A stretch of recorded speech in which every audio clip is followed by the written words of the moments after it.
BNBSc part second online classes में आपका स्वागत है।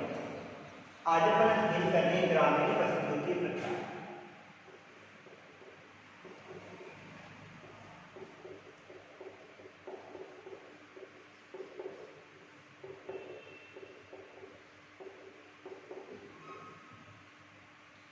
यानी बस्तियों के अंतर्गत अपन दो चीजों का अध्ययन करते हैं। एक बस्तियों के प्रकार का अध्ययन करते हैं, एक प्रतिरूप का अध्ययन करते हैं। प्रकार में तो क्या लेते हैं अपन, मकानों के बीच की दूरी का अध्ययन करते हैं, मकानों की संख्या का अध्ययन किया जाता है। जबकि प्रतिरूप में अपन किसका अध्ययन करते हैं, उस गांव के आकार का अध्ययन करते हैं, उसकी आकारिकी का अध्ययन करते हैं। यानी उस गांव का आकार कैसा पाया जाता है, किस प्रकार कैसा हुआ। तो ग्रामीण बस्तियों के प्रकार को अपन चार भागों में बांटा। चार भाग कौन से थे? सघन अधिवासी,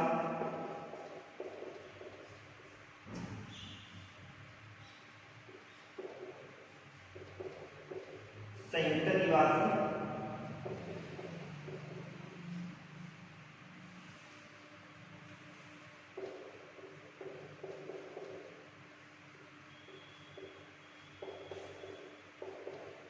खंडित अधिवासी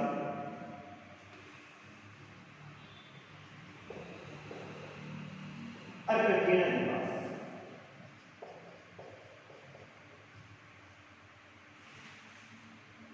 सघन अधिवास का अध्ययन किया था मैंने सबसे पहले। सघन अधिवास क्या होते हैं?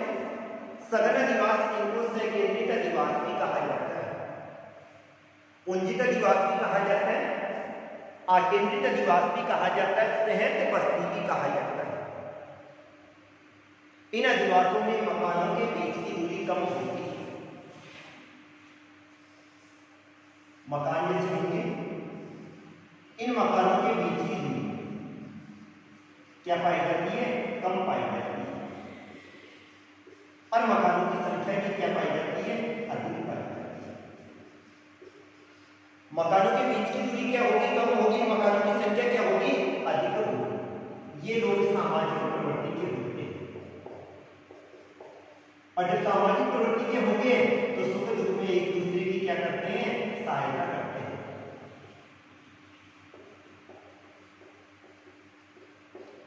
ये लोग अपने मकान ऐसे स्थान पे बनाते हैं जहां पर बाढ़ का पानी नहीं पहुंचता है।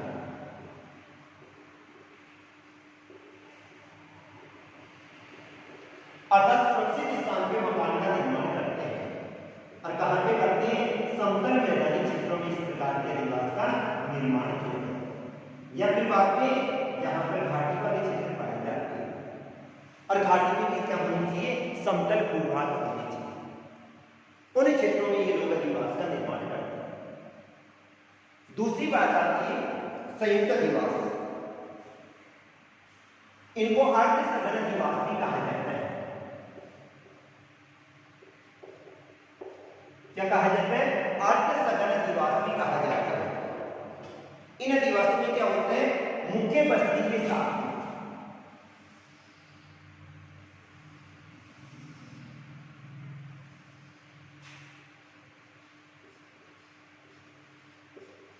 ये जैसे मुख्य बस्ती होगी,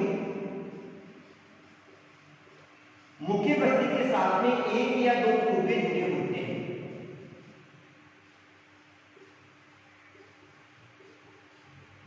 यानी क्या जुड़े होते हैं? मुख्य जो बस्ती पाई जाती है उस मुख्य बस्ती के साथ में पूर्व जुड़ा होता है। तो एक या दो क्या जुड़े होते हैं? पूर्वी जुड़े होते हैं। ये क्या है? मुख्य बस्ती।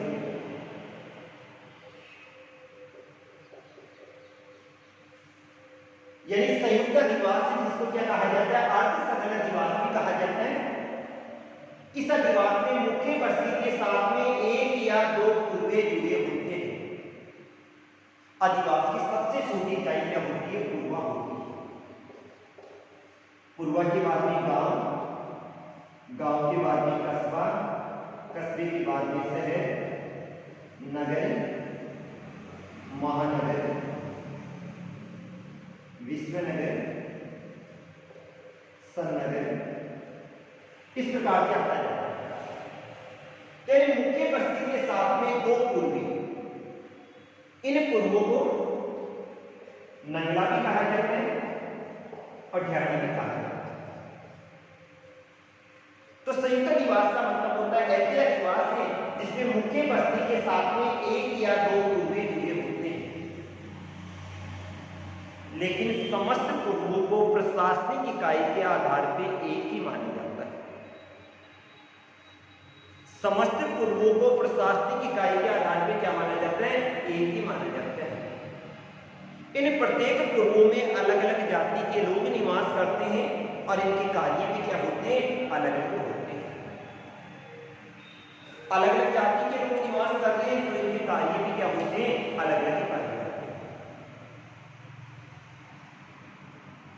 जैसे अपन अध्ययन करते हैं, अपने को कोई गांव पूछता है कौन से गांव के हो, अपने गांव का नाम बताते हैं, फिर दोबारा पूछेगा उस गांव में मैं गांव में रहती हूँ या ढियानी में रहती हूँ, तो फिर अपन ढियानी का नाम बताते हैं।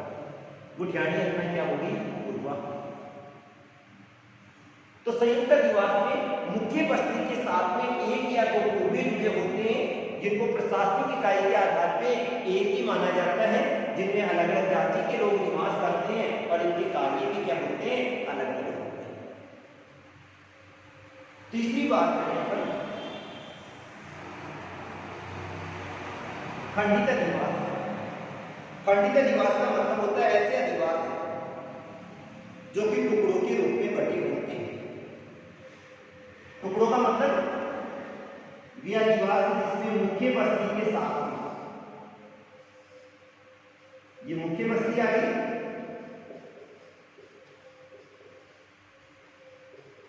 इस मुख्य बस्ती के साथ में दो से अधिक पूर्वे पाए जाते हैं।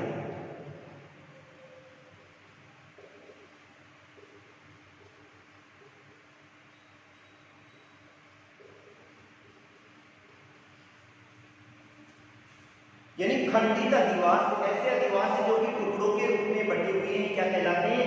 खंडित अधिवास। अर्थात वे अधिवास जिसमें मुख्य बस्ती के साथ में दो से अधिक क्या पाए जाते हैं? पूर्वे पाए जाते हैं, क्या कहलाते हैं? खंडित अधिवास कहलाते हैं। और ये वाले अधिवास किसके रूप में बटे होते हैं? टुकड़ों के रूप में। वही बात आ जाएगी, प्रशासनिक इकाई के आधार पर प्रत्येक पूर्वे को अलग अलग माना जाता है। क्या माना जाता है? अलग अलग माना जाता है, लेकिन आपस में क्या होते हैं? जुड़े हुए होते हैं। प्रत्येक पूर्वी में अलग अलग जाति के लोग निवास करते हैं, उनके कार्य भी क्या होते हैं? अलग अलग होते हैं। अब इनकी क्या विशेषता पाई जाती है? इन्हें पल्लीय अधिवास भी कहा जाता है। क्या कहिए? पल्लीय अधिवास भी कहा जाता है। इस प्रकार के अधिवास पर्वतीय क्षेत्रों में अधिक पाए जाते हैं, क्योंकि पर्वतीय क्षेत्रों में जहां पे समतल भूमि आ गई अधिवास का निर्माण होगा। फिर थोड़ी दूर ऊपर गया फिर अधिवास का निर्माण हो गया, फिर अधिवास का निर्माण हो गया। इस प्रकार से इन अधिवासों का क्या होता है? निर्माण होता है। इसके बाद में चौथा आ जाता है प्रकीर्ण अधिवास। इनको एकांकीय अधिवास भी कहा जाता है और बिखरे हुए अधिवास भी कहा जाता है। क्या कहा जाता है? एकांकीय अधिवास भी कहा जाता है और बिखरे हुए अधिवास भी कहा जाता है। इन अधिवासों में जो मकान होते हैं वो बिल्कुल दूर दूर पाए जाते हैं।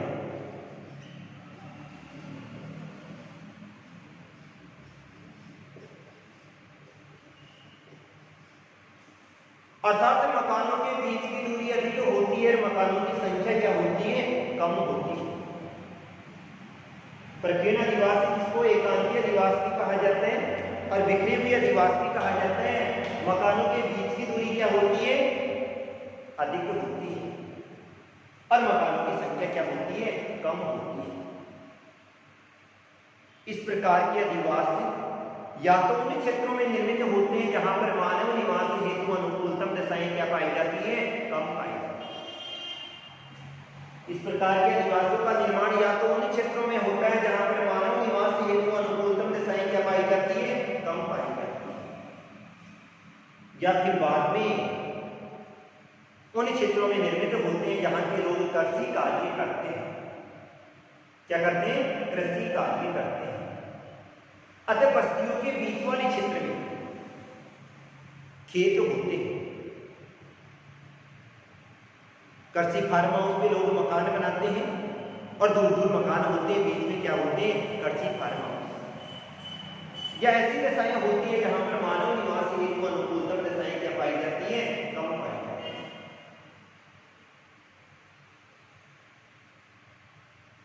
अब इन अधिवासों का अध्ययन है तो इनमें निवास करने वाले लोग असामाजिक प्रवृत्ति के होते हैं, जिनको एक दूसरे के सुख दुख से कोई मतलब नहीं है, अर्थात सुख दुख में एक दूसरे की सहायता नहीं करते हैं और असामाजिक प्रवृत्ति के लोग होते हैं। इस प्रकार के अधिवास उन क्षेत्रों में निर्मित होते हैं जहां पर मानव निवास हेतु अनुकूलतम दशाएं क्या पाई जाती है? कम पाई जाती है। यह आपस में एक धार्मिक स्थल के द्वारा जुड़े होते हैं। बीच वाले स्थान पे या तो कोई मंदिर होता है या मस्जिद होती है, या कोई गुरुद्वारा होता है, या कोई विद्यालय होता है, जिसके द्वारा पूरा का पूरा गांव आपस में क्या होता है? जुड़ा हुआ होता है। जिन क्षेत्रों में कृषि कार्य करते हैं लोग और विभिन्न जातियों के लोग एक ही स्थान पर निवास करते हैं, अलग अलग जाति के लोगों में हीन भावना पाई जाती है और हीन भावना होने के कारण से उन क्षेत्रों में भी इस प्रकार के अधिवास का निर्माण होता है। तो ये तो जी मानव बस्तियों के प्रकार तो सुनाएगा ही। तो मानव बस्तियों के प्रकारों को चार भागों में बांटा जाता है: सघन अधिवास, संयुक्त अधिवास, खंडित अधिवास और चौथा प्रकीर्ण अधिवास। आ गया समझ में? अब अगला अपन बात करते हैं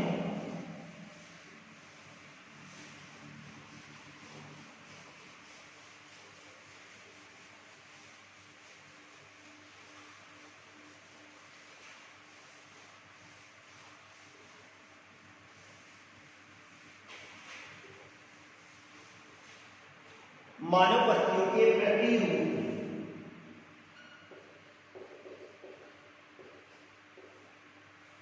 यानी प्रकार में तो अपन ने किसका अध्ययन किया था? मकानों के बीच की दूरी का अध्ययन किया था, मकानों की संख्या का अध्ययन किया था। प्रतिरूप में किसका अध्ययन करते हैं? उस गांव के आकार का अध्ययन किया जाता है और आकारिकी का अध्ययन किया जाता है। प्रकार में कंफ्यूज मत होना। प्रकार में मकानों के बीच की दूरी का अध्ययन किया जाता है, मकानों की संख्या का अध्ययन किया जाता है। जबकि प्रतिरूप में उस गांव के आकार का अध्ययन किया जाता है और उस गांव की आकारिकी का अध्ययन किया जाता है। किसका अध्ययन करते हैं? आकार का अध्ययन करते हैं और आकारिकी का अध्ययन करते हैं। उस गांव का आकार कैसा पाया जाता है? पर कभी भी अपन ये देखते हैं किसी भी गांव का आकार वहां की भौगोलिक परिस्थितियों के अनुसार होता है।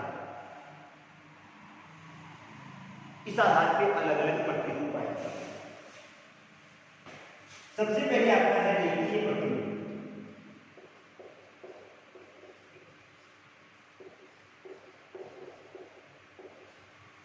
नाम से स्पष्ट हो रहा है रेखीय प्रतिरूप एक रेखा के सहारे बना हुआ है। या तो कोई सड़क जाती है या नदी जाती है, नहर जाती है और उसके आसपास पूरा का पूरा गांव बस जाता है। तो इस प्रकार के प्रतिरूप को क्या कहा जाता है? रेखीय प्रतिरूप कहा जाता है। दूसरा आता है आयताकार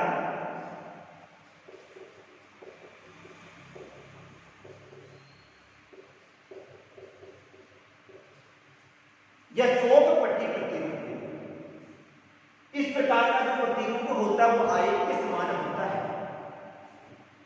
जहां पर दो सड़कें परस्पर समकोण पर काटती है। एक सड़क इधर जा रही है, एक इधर से आ रही है। सबसे पहले बस्तियों का विकास चौड़ाई पर होगा। और चौराहे के बाद में संपूर्ण क्षेत्र में पूरा का पूरा गांव बसता हुआ चला जाता है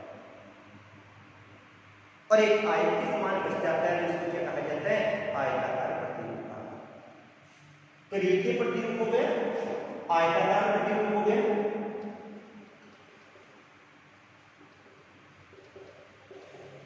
त्रिभुजाकार प्रतिरूप। किसी क्षेत्र में से एक सड़क जा रही है, आगे वाली सड़क को क्रॉस नहीं करती है, वापस मुड़ जाती है। आगे वाले भाग में मकानों की संख्या कम हो जाती है, पीछे वाले भाग में मकानों की संख्या अधिक हो जाती है। अधिवास किसके समान दिखाई देता है? त्रिभुज के समान दिखाई देता है। इसे क्या कहा जाता है? त्रिभुजाकार प्रतिरूप कहा जाता है।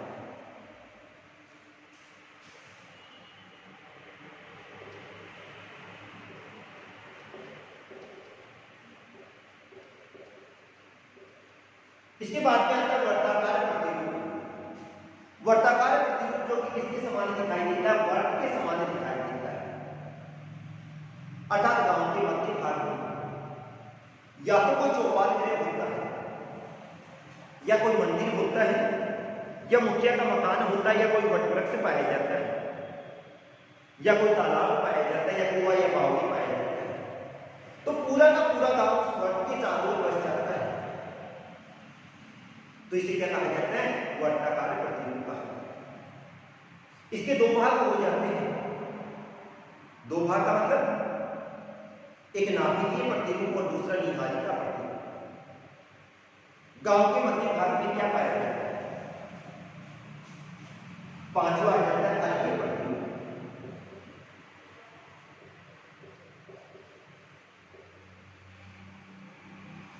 अगर किसी गांव में बाहर से आने वाले पूरे के पूरे रास्ते केंद्रीय बिंदु में आकर मिल रहे हैं और फिर पूरा का पूरा गांव बस जाता है, तो इस प्रकार के प्रतिरूप को क्या कहा जाता है? अरीय प्रतिरूप। गांव के बाहर से आने वाले पूरे रास्ते कहां पर आएंगे? केंद्रीय स्थान पर आते हैं, छठा हो जाता है तारा प्रतिरूप।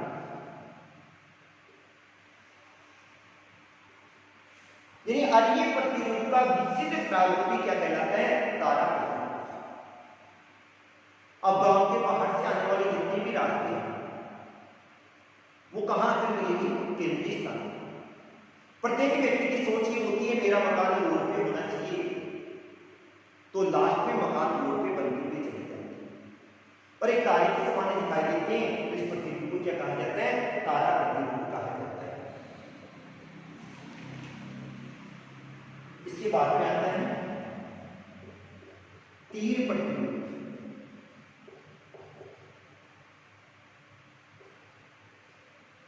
इस प्रकार के प्रतिरूप का निर्माण उन क्षेत्रों में होता है जहां पर नदी के बीच स्रव्य पाए जाते हैं, यानी नदी सांप के समान बल खाती हुई चलती है। तो जहां पे उसका विस्रव वाला भाग होगा, आगे मकानों की संख्या कम होगी, पीछे मकानों की संख्या अधिक होगी। तो तीर के आगे वाले भाग के समान दिखाई देता है, अतः इस प्रतिरूप को क्या कहा जाता है? तीर प्रतिरूप कहा जाता है। इसके बाद में आता है पंखा प्रतिरूप।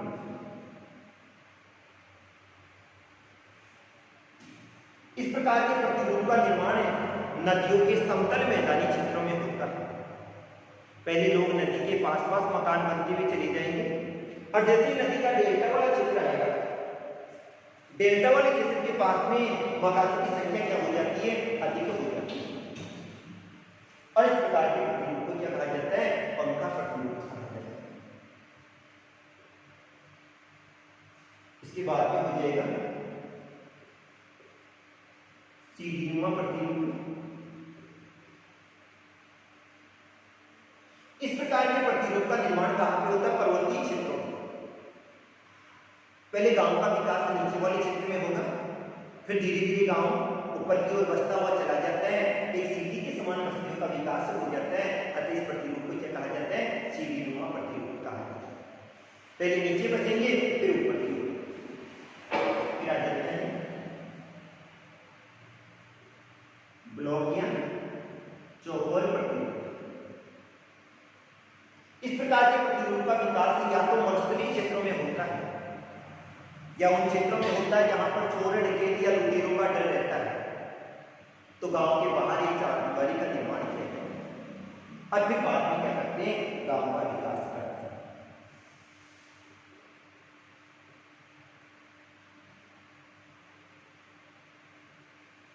अगला आता है मधुमक्खी छत्ता प्रतिरूप।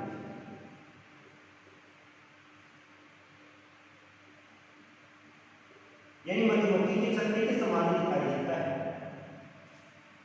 आदिवासी जो जनजाति विशेष के लोग होते हैं उनकी झोंपड़ियां इसी प्रकार से दिखाई देती हैं। फिर आ जाएगा दोहरा गांव प्रतिरूप।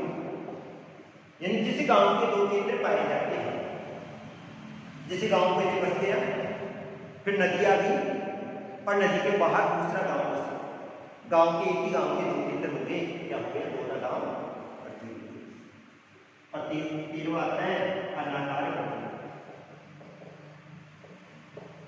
जिस गांव का कोई आकार नहीं पाया जाता है, पहले गांव बस जाता है और फिर आने जाने के रास्तों का विकास होता है। तो ये भी प्रतिरूप जिनका अध्ययन अपन कल करेंगे। आज के लिए इतना, थैंक यू।